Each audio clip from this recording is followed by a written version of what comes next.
সকাল সকাল খালি পেটে বেরিয়ে গেলাম ডাক্তার দেখানোর জন্য, কারণ আজকে আমার ডক্টর অ্যাপয়েন্টমেন্ট ছিল এবং ডাক্তার দেখানো শেষ করে চলে আসলাম একটা বাঙালি রেস্টুরেন্টে।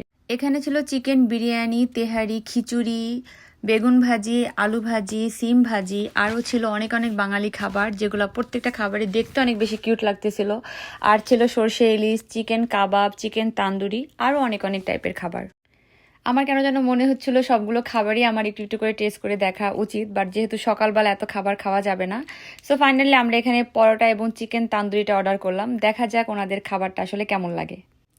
আর সকালবেলা আমার হাত থেকে এতগুলা ব্লাড নিছে, আমি সত্যি ইঞ্জেকশন দেখলে অনেক বেশি ভয় পাই। আমার মনে হয় যে মাথা ঘুরে আমি পড়ে যাবো, এরকম একটা অবস্থা হয়। ফাইনালি আমাদের চিকেন তান্দুরি এবং পরোটা চলে আসলো, এবং সত্যি কথা বলতে যদি অনেস্টলি রিভিউ দেই, খাবারটা অনেক বেশি মজা ছিল। সো যারা নিউ ইয়র্কের হিল সাইডে থাকেন তারা এখানে এসে খাবারটা অবশ্যই ট্রাই করবেন, ওনাদের খাবার। আমি বাকি খাবারগুলো অন্য একদিন এসে ট্রাই করে